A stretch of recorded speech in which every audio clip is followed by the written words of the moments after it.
Dollars to Donuts with your host, Steve Portugal. Welcome to Dollars to Donuts, the podcast where I talk with the people who lead user research in their organization. Over the past few weeks, many of us have spent a lot of time on Zoom, or on Facebook, or Google Hangout, or whatever, for work, for meetups, for catching up with family and friends, for celebrations and holidays, and for other newly urgent reasons. I'm not referring to relatively passive consumption of all the new experiences, from film festivals to talks, museums, fundraising comedy festivals, musical performances, all in addition to the television and Netflix and Hulu, but rather these active conversations where you are participating, where you are seen and heard. On one hand, we have turned to this alternative form because we must. We feel an imperative to connect with others, to support each other, while also drawing strength from each other's mediated, glitching presence. And in this crisis, this is the only way. And maybe there's even a bit of a trend at work here, because this is just what we're doing now. Perhaps you've heard the term Zoom fatigue, especially acute for those who are expected to follow a work schedule like the one from the before times, all online, and then find themselves using their off-work hours in the very same mode. Because Zoom fatigue or not, this is hard. I mean, it's really hard. It's hard when people who can't stop talking for hours when hanging out on a back porch find themselves staring at each other through a screen and just don't know what to say and don't have a clue why that is. It's hard when members of a group have different levels of familiarity with the norms that technology demands, such as knowing to mute yourself so that the video doesn't switch over to you when you rustle papers, even though someone else is talking. It's hard when conveners of our online meetings don't know about these norms either, and don't know the additional facilitator labor required to ensure compliance, so that one person can't accidentally stomp all over the fragile, emergent communal vibe. And on and on. I went to a professional meetup that included a fascinating recap of many of the technologies over the decades that have tried to connect people remotely over video so that they can collaborate. And yet, the meeting began with the familiar fumbling aloud in search of the sharing screen button, the host squinting away from the camera at a second monitor, navigating the intricacies of the interface while we waited patiently, but increasingly feeling disconnected instead of connected. I went to a community meeting where someone gave a spirited musical performance full of commitment and enthusiasm. And I imagine that many of the attendees felt this was a beautiful gift. But honestly, I was terribly self-conscious, knowing that I was on screen myself and had to manage my own performance, my own reaction to something very intimate that I was just not prepared for. I joined a family celebration where one house had such terrible latency, of which they were entirely unaware, that the conversational disconnect spiraled repeatedly into something highly comical and highly frustrating. The flawed assumption that we can simply use this technology as a replacement for the ways we used to connect is more clearly revealed as time passes. And as with anything, rather than replicating experiences, the technology transforms experiences. And right now, we the users are mostly in problem-solving mode, and the problems we are solving are mostly implicit. The problem is the technology, but also it's the user interface, and it's the intended use case versus the emergent use cases. It's the social constraints and norms and a whole lot more. And this is what researchers do. We don't come with answers, but we come with ways to look at complex problems that involve people, systems, and other people. My litany of complaints is an invitation to both incremental and innovative changes, but those changes have to be based on a deep understanding of the issues, and that's the work. And this is one of the things I do for clients. Well, really, it's what I do with clients. We unpack the hidden aspects of their products, current and future, in order to prioritize their next steps to delivering the kinds of experiences that meet their goals. And this is something I can do for you and your team. And I'd appreciate you reaching out to me to find ways that we can work together. And now, my interview with Julia Nelson, the Director of Research at Moo. Julia, it's really excellent to have you on Dollars to Donuts. Thanks so much for being here. Thank you for having me. It's an honor to be here. So let's talk about the work that you do and maybe talk about Moo, which is a sentence I don't get to say very often. Already good for me. I know, it's an unusual name. So Moo is an online print and design company. We've been around since 2004. Based in London, that's where the company was started, but we have several offices in the US and we operate globally. We're mostly known for business cards, but our real passion is product design, particularly physical product design. So we've been expanding over the last few years into new things like notebooks and postcards and flyers and other fun things you can do with paper. We are a bit unusual, I think, in the sense that in two ways in terms of how we're structured as a company. So one is that we're completely vertically integrated. So we control all of our manufacturing. And in fact, that is a core part of some of the software that we build and maintain is our own infrastructure for communicating with our manufacturing operations. And we're also a very flat organization in terms of how we're physically structured. So the headquarters in London has tech and product teams, but also most of our online marketing, all of our in-house industrial design team. We also have our own creative team who do all their own photography, videography, and customer service is in-house, which is great because it's super easy to walk over and drop in on a customer call any time of the day. So I'm director of research. I've been at Moo for about 3 years and 4 months now. I started as a head of in January of 2017. My team is quite small. Over the years, we've fluctuated between myself and one other researcher, up to about 4 people in total. And I think we've had a bit of an interesting arc as a research team. So when I joined the company, we were more of a user research function. We reported into the design organization, which sat within the product team. And we were primarily focused on evaluative user testing on the website. But over my tenure there, we've explicitly shifted the function to be much more of almost a research and insights function.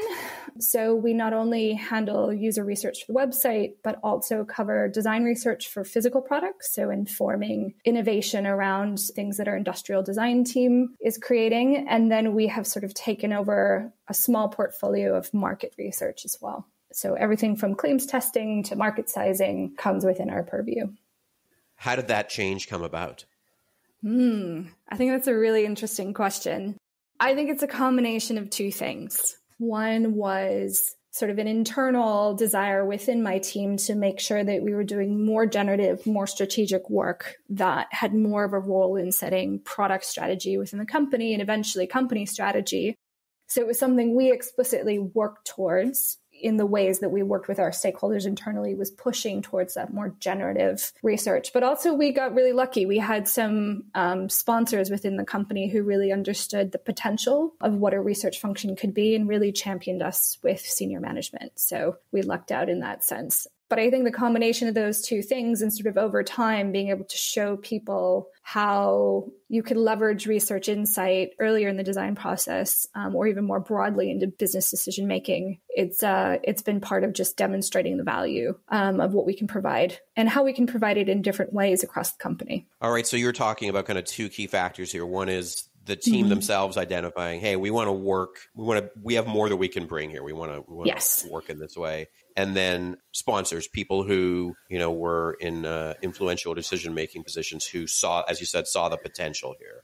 Yeah. And I think it's not just about potential, but I think I've been really lucky. I've worked with both people who have intimate knowledge of research and have worked with researchers before. And I've also reported into someone who isn't a researcher, but is really open to sort of having a dialogue about research and the value that research can bring, and then scouts for opportunities for us to move into doing more strategic work that is more about core business strategy, about product strategy, et cetera. So I think it's possible to have allies who may not fully understand what you do, but understand enough to kind of be on the lookout for ways to leverage what your team can offer to the company.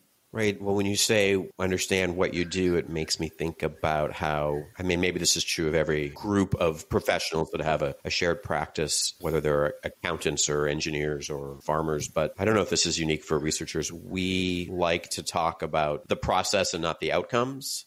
I don't know if you agree with that characterization. I think researchers are people who love details and who enjoy the mechanics of the work. I think most people I know who get into research love the process because that's part of what fulfills them. So we naturally gravitate towards talking to the process. And I think when you're talking to stakeholders from, whether it's people in different departments or senior managers, I think you picked up on something right, which is the language of outcomes. What is it going to deliver? How is it going to help us? What choice is it going to enable us to make? How is it going to reduce risk? Speaking in the language of business tends to resonate more. right? It's the how will this be applicable to this challenge or problem or decision that I have to make as, the VP of marketing or the VP of product, et cetera. And this comes up, I think, a lot in, when researchers get together, they talk about having impact and having influence. And I think what you're saying is probably the number one opportunity for researchers to do better. But I want to go back to one of the things you pointed out, I think, which is the consequences of doing that. You're describing a scenario where people may not know what you do, but they know what kinds of outcomes you can provide. Yes. And they're on the lookout for those opportunities. So it's not, we should get those folks to do some research. It's those folks can provide this kind of information that we need right here. Absolutely. I think that's exactly the right way to think about it. And you've articulated it more clearly than I have before. Yeah, it's the knowing what's this, I don't want to say tangible because research can be quite an intangible thing, but it helps articulate that outcome that it's going to give them, that way it's going to enable their work. So even if they don't understand the mechanics of how the research will get done, then I think that's almost easier for other stakeholders to run with, even if they can't explain how the research will be done or the method or the, sample size or any of that, being able to say this will help us do X within the business, I think is incredibly powerful and persuasive, not only for them, but for them to make the case on your behalf to others. So I often, when I talk about the value of research, I often talk about risk and decision-making rather than what specifically we might be doing. So I agree, and then I feel anxious when I say that I agree. Okay. And so some of this is just, I can make statements like, as researchers, and I may just be talking about myself or what my bad habits are. But I don't know, maybe we can just dig into this. Sure. The framing here, because I feel like or researchers, we do talk about the details of the process as a way to, sometimes we call this quality, or sometimes we call it rigor. So as a researcher, you know how to make process decisions that will get to the right outcomes. Yes. And I think we're often given requests that include process details. Yeah. Here's the kind of people we want you to talk to. Here's how many. Here's how quickly. Here's what we want you to do with them. Sure. And so you can find yourself pulled into a process discussion. If we don't do this, then we're obviously setting people up to give us favorable responses this way. That's the kind of guidance that we're asked to provide. Absolutely. So what's my question for you? My question is, and maybe you're just describing a more mature state where you're not having those conversations where the request is for outcomes and the responsibility for process decision falls to you. So I said that not to negate process. And I think I'm speaking to more of the advocacy around research. So I think arming people to speak to the outcomes that we can provide to make the case for the role that we can play within the organization is a different thing from speaking of what are the goals of research and the process behind it. So I didn't say that to negate the importance of the process aspect. Yeah, I think that's been one of our successes over my time there is we actually have gotten people to let go of process a little bit. We certainly get pressure around time. That's sort of everyone always needs their insights yesterday, and we have to manage that as researchers. But I think I had just to illustrate it, I think that's one of our successes within the culture. So I was in a meeting where another researcher was talking a group of stakeholders through sort of brainstorming around, the research objectives and the research questions, and then spoke a bit to potential process. And I'm someone, if you say the word ethnography, I get really excited. So I started geeking out, and every single stakeholder in that room who was not a researcher turned around and said, Julia, you lecture us about not prescribing process. You're not allowed to prescribe process here. So we've kind of managed to at least train them a little bit to let go of trying to design the process for us and to trust that we're going to walk them through how and why we chose the approach. If we need to go for something leaner, where we're making decisions about how to take a leaner approach, et cetera. And I think that's been a bit of a cultural win on our part. I note that you don't keep them out of the loop around the process. Absolutely not. The more they're in the process, the better. Not only, just we walk them through the research design, but we try to engage our stakeholders as much as possible in the process. Here, I'm going to generalize the community, but there's so much power in having those stakeholders in the room. So as much as possible, we try to encourage them to get involved. I mean, I think you're identifying it's not a contradiction, but it's an interesting challenge, and maybe this is why it's not accountancy or some other profession, because you're very clear this isn't a black box. It's not, we want these outcomes. Okay, we'll go get them for you. And yes, to collaborate and have them participate helps the results. As you talk about this education process, it has clarified where the responsibilities or what your value add is here, what your unique skill set is. Absolutely. Absolutely. Is in being able to plan how to best meet their goals. Yeah. I feel like we're hearing, the evolution towards a really strong positioning, which is still collaborative and still engaging, but is relieving them of the responsibility, relieving stakeholders of the responsibility for things that just make their job harder or that are actually within your skill set. Yeah. And it's not been instant. It's definitely come over time. It's definitely a trust that we had to build. And also, a lot of the stakeholders who we work with in different parts of the company, we've now been working with them for 1 or 2 or 3 years. So we've managed they've seen enough of the process and they've seen enough of our decision making. And we've walked them through a lot of that to, I think, have a level of confidence that we're going to define something that is rigorous and will deliver what they need to know. So it's an earned trust. It's not an instant trust. And people are still anxious about process. I think we try and take time to explain why we're taking the approach that we're taking, why we're not considering something else, or why we feel this is the best option. So I think really speaking to that why have we made these choices is really helpful in building their confidence around our decision making, around how we design the work that we do. And does this dynamic, the trust that you're earning, and then how you take ownership of getting towards outcomes, but you engage them in that? Yeah. Do you see variations? I mean, in our conversation so far, you've described a range of types of business that the organization has, and different work that you're doing towards those. So, how might it be different if you're working on the industrial design of a notebook versus maybe something more strategic versus something on the website, et cetera, et cetera? Does that lead to variations in what we're talking about? Absolutely. I mean, I think there's different cultures within a company, right? And there's different points at which people start in their understanding of design and of design or user research. So I think we have a natural sort of common language with the folks in UX design and product who have a specific experience around user research and the role that it can play in product development. Whereas the language that I speak with industrial designers is sort of, we have a similar understanding of process in terms of the framework of design thinking and the need for sort of deep customer empathy to inform your ideation and prototyping, et cetera. But a lot of industrial designers don't necessarily come from a human-centered design background.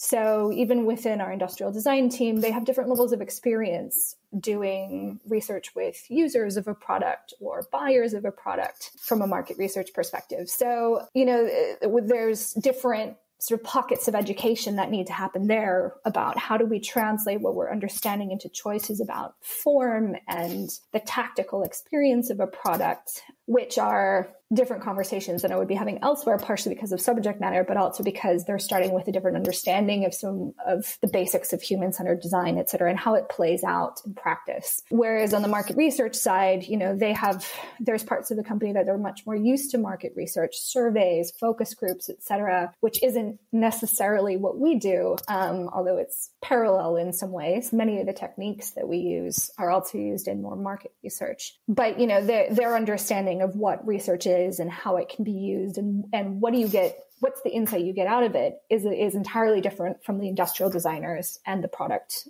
design portion of the company. So I think we have different conversations and also different challenges with those different cultures within the company in terms of how we communicate and advocate for what we do, and also speak to the limitations of what we can deliver. So I'm thinking about maybe 2 dimensions here. One is time, and you've kind of talked about, the earned trust over time.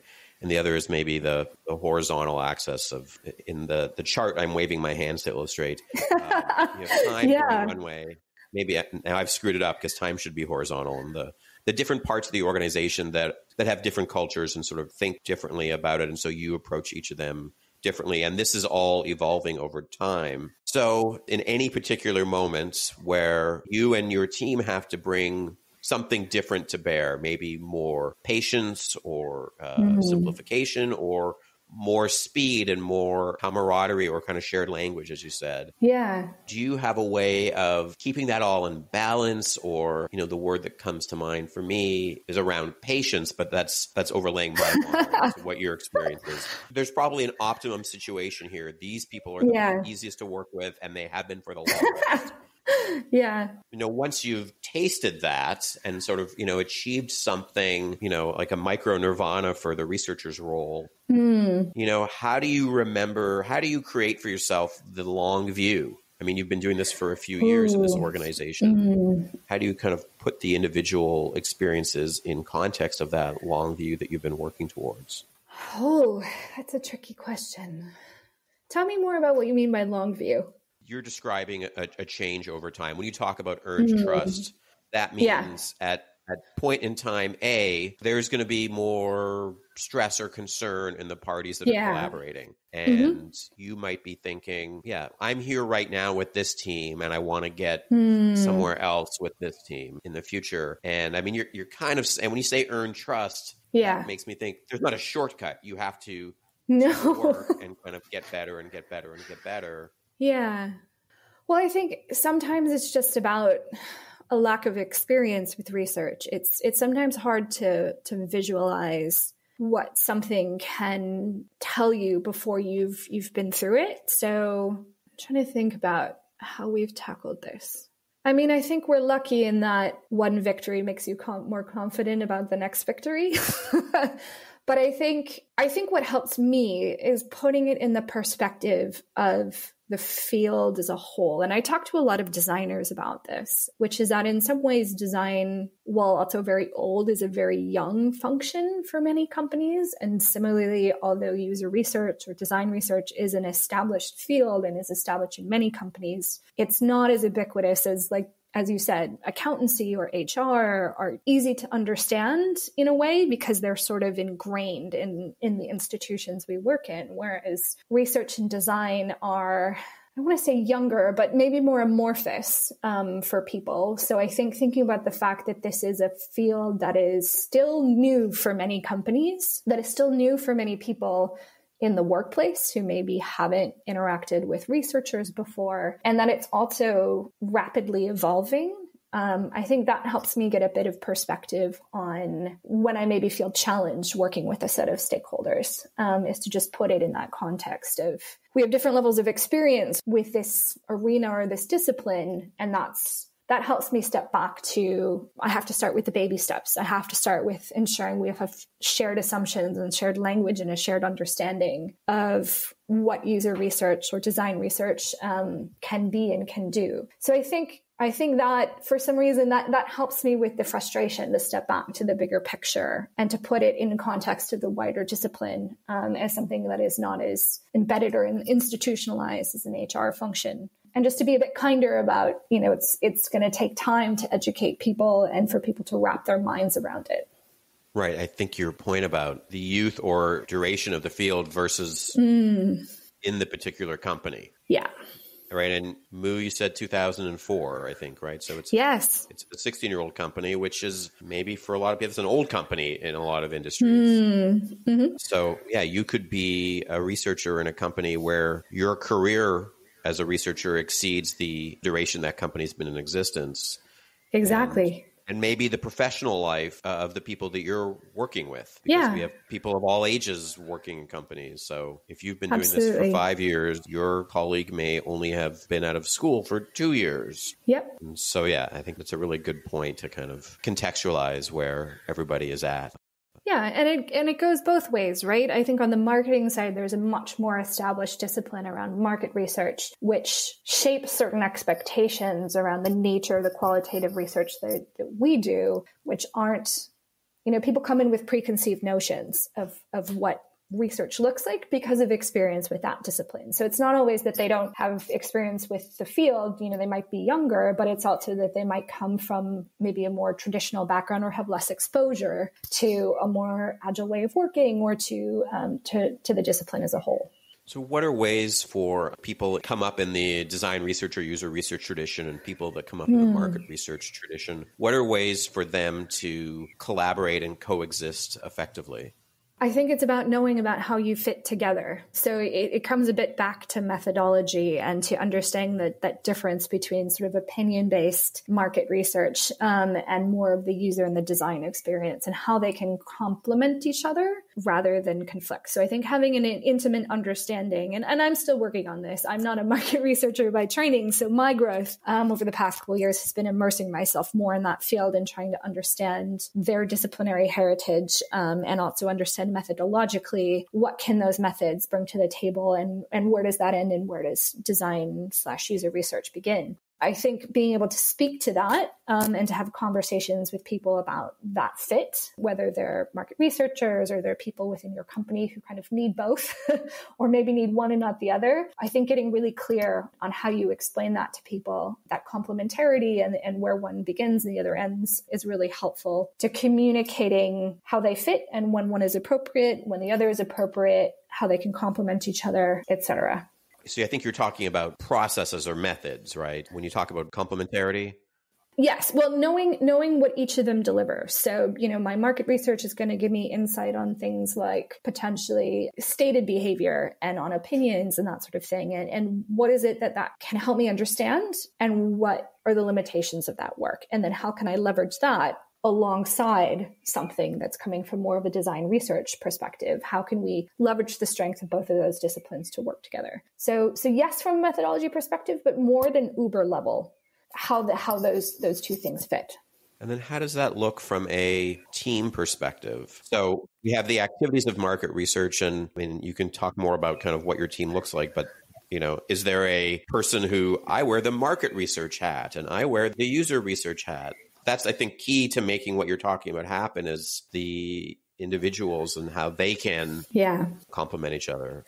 Yes. So the current structure of my team is a sort of a mix of generalists and specialists. So we are because we are very small, we are a centralized research function. And also because we not only service our product teams, crews, but also we work across the company. So myself and our other core researcher at the moment are more generalists. We work across the board on a variety of different projects. I spend about 50% of my time as an individual contributor as well as a manager. And then we have a couple of people who are disciplinary specialists who are part-time and who help sort of lead or advise. They not only do the work, but they provide that methodological expertise. So we have a part-time market researcher we work with out of New York and a very experienced design researcher for physical products who we work with out of Boston. So that kind of adds some of the experience and the methodological. It complements sort of the more generalist skills that myself and the other senior design researcher bring to the team. They can provide that injection of discipline-specific perspective and experience. Now, you've used generalist and specialist, and this came up in a discussion I was in recently. Someone was asking, as a researcher, should they be a generalist or specialist? And it just made me wonder, what do we mean by that? So what do those terms mean for you? Great question. For me, I think it's a combination of, I'm thinking about the two people on my team. So it can be either skill set or experience. So my market researcher has a specific set of methodological skills and also skills around survey design that she brings to the table, which strengthen that element of our practice. Whereas our physical product researcher has a lot of experience thinking about sort of the physical medium of design research. So he brings perspective on what we're looking for from an industrial design perspective, what we need to understand, how we need to explore some of the physical dimensions of those products in ways that are different than what we would do online. So that's a bit less methodological and more experiential expertise that he brings to the table. So I think it can be in either of those two dimensions. I mean, I think over the course of a career, you inevitably become a bit of a generalist in the sense of, at least I find that researchers are always hungry to learn new things and to explore new methods and to understand how they can utilize them in their work. So I think we all have a little bit of a generalist tendency within research.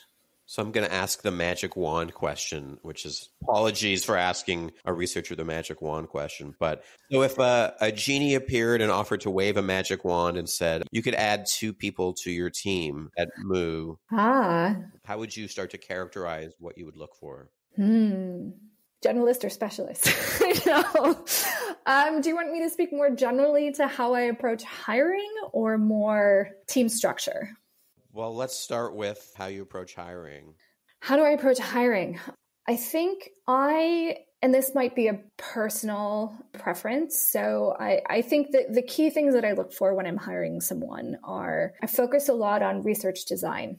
So do people understand, can they elicit the objectives of a project? Can they design a process, a project that will address those objectives? That's something really, really critical to me in terms of rigor, is making sure that people are flexible and adept at really thinking through that aspect of the process, defining the objectives of research, developing a design that's rigorous and effective in delivering the kinds of insights that we need to know. And I look for, but a lot of it beyond that. So certainly there's core skills around interviewing and observing and stuff like that, which I think are more difficult to assess in most traditional hiring processes, but you get a sense of that through how someone interviews and how they interact, the questions that they ask in the hiring process, and through their portfolio. But I also tend to look for a couple of intangible qualities. I look for a growth mindset because research is such an experiential field in some ways. Certainly, there's a lot more formalized education around user research than there was, than there has been in the past. But a lot of what you learn on the job. So I think having a hunger to learn, a hunger to experiment, a desire for constant improvement, I think that really sets someone up for success as a researcher, because it's that ability to learn something, that the desire to try new things, that allows you to expand your skill set. So that to me is a really strong signal of someone who I want to have on my team because of the potential for growth that they bring to the table. I also look for people who, I think this comes back to it, but who turn failure into learning. So that this is a bit of growth mindset as well, but who can show me that they've taken something, applied it, and improved their practice. And then I think someone who can adapt, who's flexible when it comes to methodology, who can think through practical challenges, like what happens if I have half the time and half the money, and can adapt their approach to those constraints. And then stakeholder management is the last one. Is this someone who has dealt with challenging stakeholders, even if it's not in a research context, but who has sort of the emotional intelligence to think through, how do I meet this person where they are? How do I build a relationship with this person? How do I educate and advocate with them for how research can play a role in the work that they do day to day? So I look for kind of those 3 things: growth mindset, ability to learn from failure, stakeholder management, and adaptability. So for those last 4, how are people communicating that to you? How do you find that from somebody? It's a lot of behavioral interviewing. It's a lot of talking about past experiences and how they've dealt with past situations, even if, again, it's not necessarily in a traditional research role. Some of it we get to through, we do task interviews, but they're always, I dislike giving people take-home tasks because I think that's a bit unfair. But we do a thinking exercise with them where we talk about how they might approach different challenges in the context of designing a project. So it's a lot of behavioral questions and a lot of just seeing their thought process about how they might approach a problem that's presented to them. So the other piece you said we might explore is the composition of your team. Sure. At the moment, it's extremely tiny. So the composition and the structure of my team has changed over time. When we started and we were more embedded within the product function, we still weren't large enough to necessarily be embedded in crews. There were 2 of us for 12 crews. So we had to take, almost by default, a bit more of a centralized approach. But we did try and sort of service different sets of crews. So in that instance, we were set up more around the product structure. So with different people looking after crews who kind of work on similar aspects of our website and our creation experience, et cetera, so they can build that depth of knowledge around that particular element of the product and the website. As we've sort of shifted within the organization, we actually moved out of the product function under the VP of strategy for a while.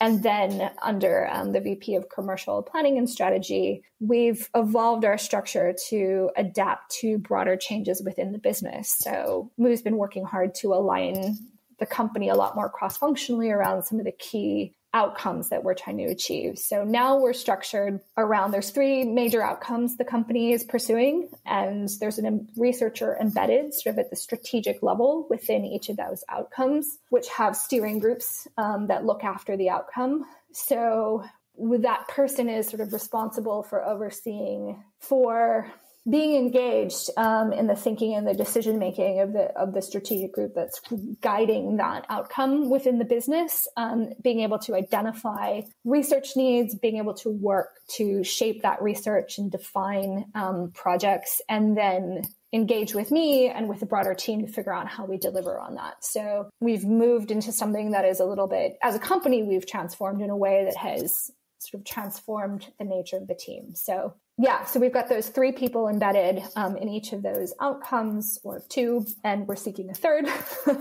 And then the specialist support kind of sits across all 3 of those. So for our part-timers who work on sort of quantitative market research and our physical product researcher, they service the needs, or they work with the researcher who's sort of leading the work for each of those outcomes to deliver what we need to. So the person that's embedded in one of these outcome groups, they're involved in planning, assessing what research needs to be done and planning for that. Is that the only or the primary way that what research is going to happen gets determined? Is that how it's happening?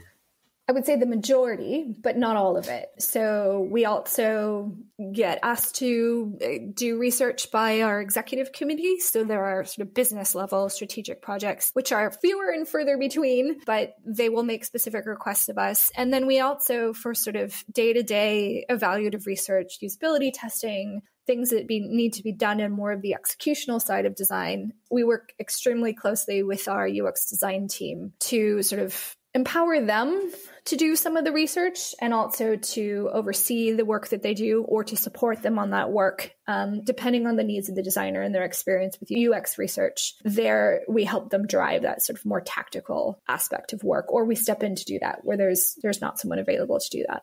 I want to go back to something you said, I don't know, maybe 15 minutes ago, when you were talking about understanding the point of view of people that maybe have less experience or just different levels of experience and familiarity with research. You made the observation that despite its youth as a field, you commented that research is rapidly changing. And I just wanted to go way back to that and say, in what ways do you see it rapidly changing? I think there's a few different forces of change that I think about. Well, so independent of your context and what's happening, I think there's an aspect of, as a researcher, you're always evolving and changing within your own practice as a researcher. I've often said to people that I don't think anyone comes into this field as a full stack researcher. You don't know all the methods. You have different levels of experience with different aspects of research. You know, you might be an excellent interviewer, but project management is a challenge.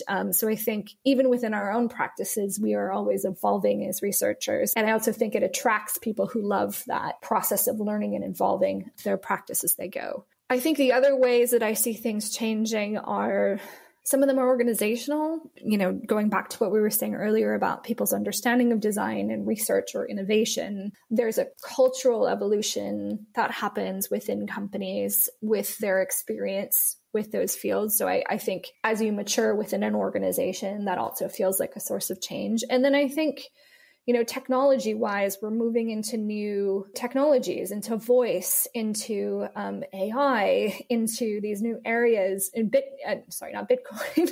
I'm completely blanking on what the Bitcoin technology is. I'm so sorry. Blockchain.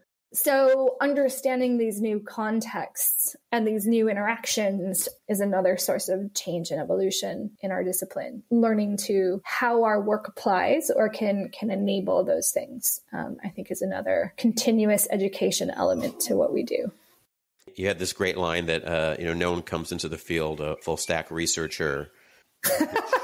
So it leads me to ask you, was there a point at which you learned that this was a thing, this was a field or a practice? Yes. And I also embarrassingly sort of was very up close to its emergence without really realizing it was there. So I did my undergrad at Stanford, and I remember cycling past the D school probably 1,000 times. And I think I went in there exactly once during my undergrad.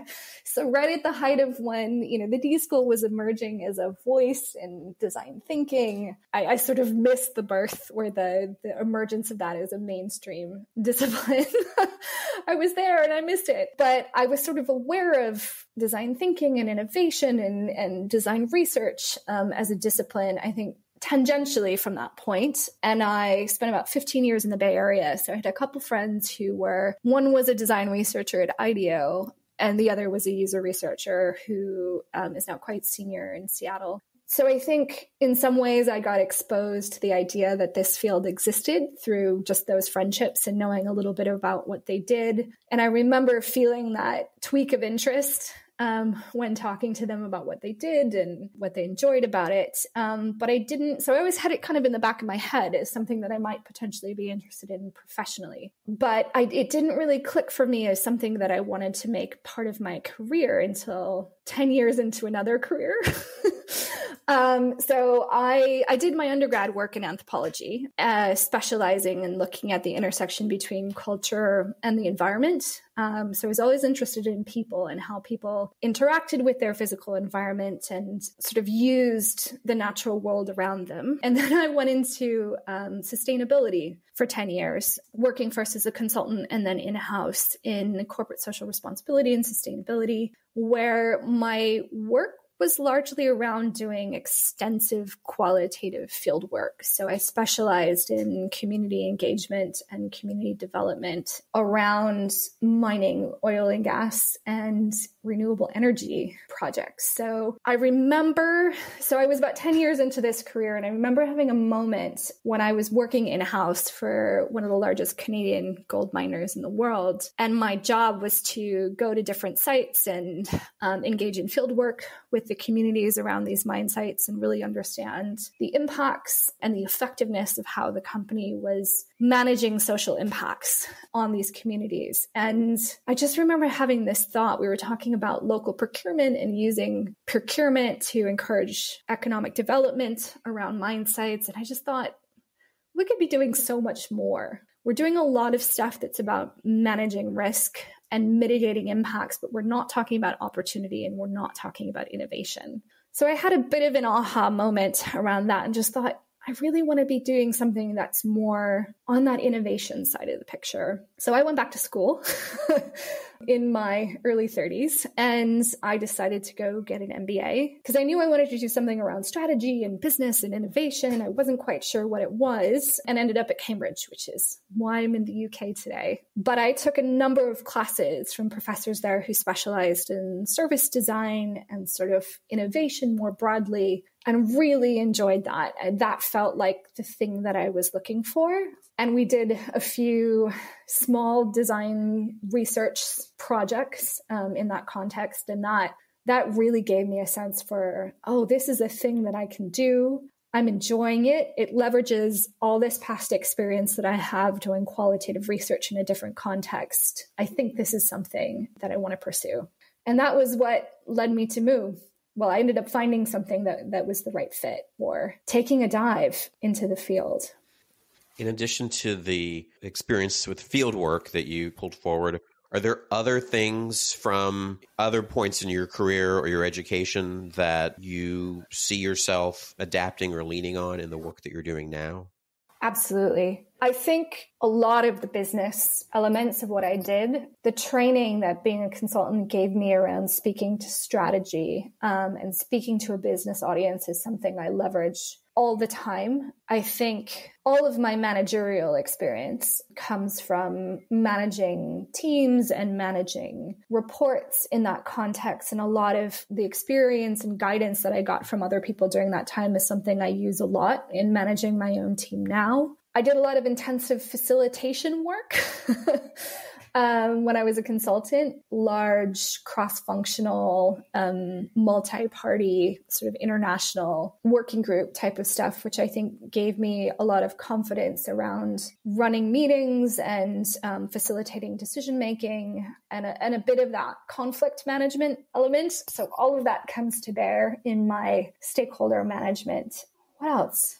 I think all of that. I think it gives me a bit of perspective on some of the organizational and the business challenges that we face as researchers. It's sort of like having a spare in your toolbox. You can draw on this different well of experience in a completely different field, but that ends up being surprisingly applicable in what you do. And is there anything different about managing researchers specifically? I think we have some inherent organizational challenges. I think knowing what the long-term career path is for a researcher seems to be challenging for many of my peers who I talk to in the industry. Like there's the managerial path, so moving into managing researchers. But what does a career look like for someone who is an individual contributor? What does that arc of growth look like over 10, 15, 20 years? How do we help people figure out what that looks like for them? Sometimes I hear from my peers that there's a sense that what we can do as researchers is capped, that there's a limit. So you are having these conversations with your peers about what's the career path for researchers. And it sounds like this is a question mark in the field right now. I think it does feel a little bit that way. Is that something you feel like you've heard from others more broadly? You know, I hear phrases like career ladders, and so on, and that these are starting to get defined for research. Yes. I haven't looked at them, and I don't know that I have the sort of expertise to assess them. You know, and I think about your point about the field rapidly changing, or I think about my own career, where the field that I'm in now is not the field that I came into. Yes. Field 10 years ago is not the field that I don't know what the period of that transformation looks like, but yeah, if you say, well, what is an individual contributor going to be doing in 10 years? Well, in what field will they be working? Will it look like this one? Yes. Yeah. That I find that challenging. And so I think your point is like, that's a challenge to manage a team and manage individuals on your team, be successful, because the path for them is hard to plan for. Yeah, I think so. And I think it's also quite individual. And this might be because of the nature of research as a discipline. So if you were working in, say, operations or in factory work or as a lawyer, there's a very defined sort of ladder that you might go up. If you're a lawyer, you start as an associate and you work your way up to partner, managing director, that's very well understood in a very clear sort of hierarchical path. I think for researchers, there's the career path might look a little bit less linear. There's certainly like a hierarchy of experience and potentially responsibility if you're on the managerial side. But I think something that I find both sort of freeing and challenging when managing researchers is it's very individual what you find fulfilling and motivating. I think to a greater degree in the field, in our field rather than in other fields, because of the breadth of what we do. You can grow in your skills constantly. You can grow into new skills. You can develop experience in new areas. You can try out new methodologies. But because there isn't a defined career path to sort of hang your aspirations on, it becomes much more individual to figure out what motivates you as a researcher. Are you motivated by learning how to manage others? Are you motivated by the advocacy element of what we do? Are you motivated by the joy of learning new methodologies that you can apply to your work? Are you more excited about being able to work in different products or different aspects of the business? So it ends up being, I think it's both joyful and also challenging when managing a team of researchers to support that diversity in people's aspirations and to create opportunities for their growth that are going to look different from person to person. So to make this more concrete, I have managed junior researchers who've realized that they're much more interested in the ideation and maybe a little bit of the design element of what we're doing. And so for them, focusing on ideation skills is the thing that motivates them on a day-to-day basis. I've had researchers who've gone into UX design because they realized they were passionate about not only getting the insights, but the translation into a solution. And I've had others for whom, what motivates them is being an expert. So what they want to do is be given opportunities to master something new. So I think learning to support those ambitions and to carve out opportunities that support those different ways of growing is a bit more challenging in our function than maybe in more traditional fields. It maps really well to what you said about looking for a growth mindset in meeting candidates. And you listed a number of different ways that that candidate might have shown in the past or indicate currently that they are interested in growing. And I think it's something that's extended even further. You listed even more ways that someone could grow, and I'm sure nowhere near an exhaustive list. Yeah.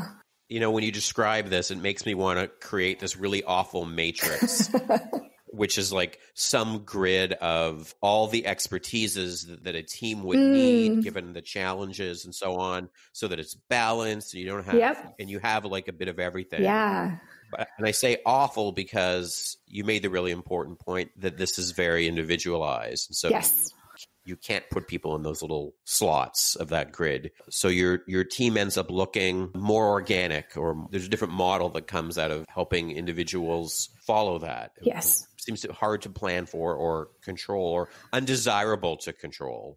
Yeah, but I think that's also where the magic of how you build a team comes in, right? While there's to me, there's more of an individual, maybe career pathing that tends to happen. It's also about identifying what are the complementary skills that each member brings to that team, and how do you bring in people who fill the, I don't want to say gaps because they're not necessarily gaps, but who add that additional, whether it's expertise or skill set or experience that complements the other people within the team. So I think that's where you're not just helping guide people down their individual career paths, but you're also playing conductor for the team as a whole and figuring out how do you bring together those different strengths and leverage them as a group so that you take advantage of how they can complement each other and how they can fill out your practice as a whole. Is there anything that we should talk about today that we haven't got to? Oh, the ideal question. I think I feel very passionately about encouraging people who don't necessarily have traditional backgrounds to jump into this field. I think all researchers say to some degree that they don't necessarily have a traditional background when they come into research. But I think there's a lot of strength in welcoming people with different perspectives onto your team. So someone who used to be a designer, or someone who maybe comes from a more academic background, or someone who comes from a completely different application of qualitative research. I think there is an element of resilience and perspective that lends to a team, which is sort of the sum is greater than the parts. And I think that's something that is crucial to seek out on a research team, because I think it strengthens you and strengthens your practice as a team. Certainly, I see a lot of, I'm trying to transition into UX research. And what comes after that usually is, how do I do that? Yeah. You're pointing out that it behooves the team to welcome those people. Is there more? Like, how does the field create that welcome? How does the field create that welcome? I think there's a lot more we can do to create opportunities for people to get their feet wet. So I've started to see a lot more sort of associate researcher. We've created sort of a more junior level within our career level of associate researcher, something that makes it easier for someone to get experience within the field. We've taken on interns, or an intern, which I think is a nice door into the discipline. So I think creating some of those formal opportunities, but I think being willing to mentor as well, facilitating connections for people who are just trying to get into the field, even if it's just for informational interviews or maybe informal projects, is something else we can definitely do. And I think also, as someone who came in from the outside, I think it's possible to, I think we underestimate how much it's worth really sitting down with someone who has been when you're on the outside, it's a bit more difficult to understand what this role looks like, what the day-to-day looks like, what are the skill sets. So when you're trying to think about what are my transferable skills that bring value to this field that will help me transition into design or into research, I think just being able to talk to someone who is a researcher, who works on the day-to-day, and to have a conversation with them about how your skills fit into this picture is completely invaluable. So I think making yourself available to people who are really trying to understand what this work is about, how they can leverage the skills and experience they already have, making it concrete for them and helping them figure out how to articulate that value is a big part of giving them the confidence to take the leap, and an understanding of how they can bring those skills over the fence into research. That's great. It's some very concrete advice, I think, for people in the field and for people that are looking to get into the field. I think that's a great place for us to wrap up here. It's been really interesting and enjoyable to speak with you, Julie. I really appreciate you sharing so much with us. Thank you for inviting me. Thanks for listening. Tell your colleagues about Dollars to Donuts and give us a review on Apple Podcasts. You can find Dollars to Donuts on Apple Podcasts and Spotify and Google Play and all the places where pods are cached. Visit portugal.com/podcast to get all the episodes with show notes and transcripts. And we're on Twitter at Dollars to Donuts. That's DOLLRSTODONUTS. Our theme music is by Bruce Todd.